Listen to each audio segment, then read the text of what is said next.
मगर बहुएं भी कोई इतनी नेक नहीं है। सासें भी जुल्म कर रही हैं, लेकिन बहू भी ये नहीं कि चलो यार मैं आई हूं तो मेरे मियाँ की माँ है तो थोड़ा सा अपनी माँ जैसा थोड़ा सा समझ लूं। कभी कभार सास को गुस्सा आए तो चुप करके बर्दाश्त कर लूं कि बड़े हैं, बड़ों का इस्लाम में क्या है। बस एक मसला याद किया हुआ है कि बहू पर सास की खिदमत वाजिब नहीं है। तो ये मसला जो है ना, जैसे ही आपके बेटे की शादी होने लगे उसके माथे पे लिख के लगा दिया करें कि बेटा तुम जो बहू लेकर आ रहे हो, पहली बात अलग रहेगी, सास के साथ रहना वाजिब नहीं है। नंबर 2, मैं अगर कभी पानी का पूछूंगी तो मुझे मेरी राइटिंग में ये मसला बताएगी कि बहू पर सास की खिदमत वाजिब। तो सोचो उस सास पर, उस माँ पे आरे चलेंगे ना दिल पे, जिसने बेटे को पाल पोस के बड़ा किया है, और उसकी बीवी ऐसे ठेंगा दिखा रही है उसको। वो कह रही है बेटा थोड़ी सी तो कुछ तो कर लो मेरे लिए, कुछ थोड़ा सा आज तुम खाना पका लो, आज मेरे से पाँव दबा दो। कहेंगे बहू पर सास की खिदमत वाजिब नहीं है। हाँ ये जुल्म है कि बहू को बिल्कुल उसको निचोड़ देना, उसको नौकर बना के रखना, वो रिमोट कंट्रोल की तरह वो सारा दिन चलती रहे, 18 रोटियां पकवा रहे हैं, ये जुल्म है, इसमें कोई शक नहीं है। लेकिन बिल्कुल आप किसी फैमिली में आए हो तो फैमिली के भी तो कुछ तमीज और आदाब हुआ करते हैं। इकट्ठे ज्वाइंट फैमिली में रहने के कुछ तौर तरीके होते हैं खानदानी लोगों में। जो खानदानी नहीं होते उनमें कोई तरीका नहीं है, उनमें हर आदमी अख्पल तरीके से रहता है। क्यों मौलवी साहब, आप पश्तो है ना? जो खानदानी लोग हैं वो अख्पल तरीके से तो नहीं रहते ना, उनका तो अपना एक निजाम होता है ना। तो आपके खानदान में क्या ये होता है कि आप एक भाई शादी करके आए वो उसका अख्पल तरीके से रहेगा है? देखो अख्पल तरीका नहीं होता, हर आदमी का अख्पल तरीका। खानदान का एक मुस्तकिल एक रिवाज होता है, भाई हमारे खानदान में ऐसे होता है, तो आपको उस खानदान के लिहाज से चलना पड़ेगा, क्योंकि आप रुखसत होके उस खानदान में आई हो। तो उस खानदान की जो परंपरा है, जब तक शरीयत के खिलाफ ना हो तो आपको उस परंपरा का ख्याल, बोलो भाई, करना पड़ेगा। शरीयत ने इस बारे में कोई लगा बंदा जाब्ता नहीं बनाया, बस शरीयत ने कहा आशिरुहुन्ना बिल मारूफ, उर्फ के मुताबिक चलो, उर्फ के मुताबिक। हाँ वो उर्फ अगर जुल्म पर मबनी है, उसमें अगर बहू से 18 रोटियां पकवाई जा रही हैं, एक साहब आए कहने लगे मेरी बीवी से मेरे अब्बा और मेरी अम्मा 18 रोटियां पकवाती हैं एक टाइम पे, दोपहर भी 18 शाम भी 18।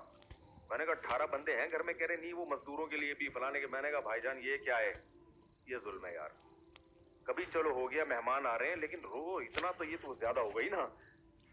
तो ऐसा जुल्म हो रहा हो तो एक अलग बात है, लेकिन बिल्कुल हाथ खींच लेना ये गलत है भाई।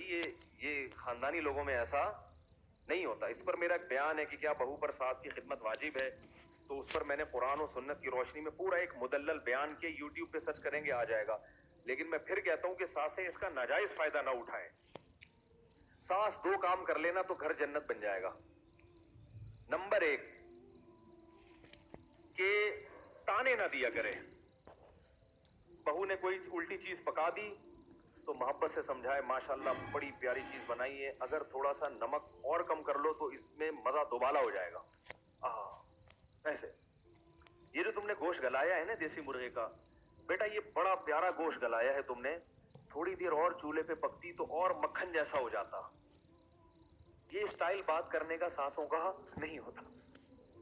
सास का स्टाइल बताऊं कैसा होता है?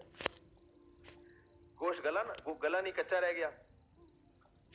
इनके तो माँ बाप ने खाना पकाना नहीं सिखाया है?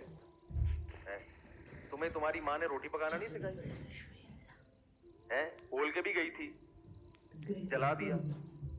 तो जब इस तरह के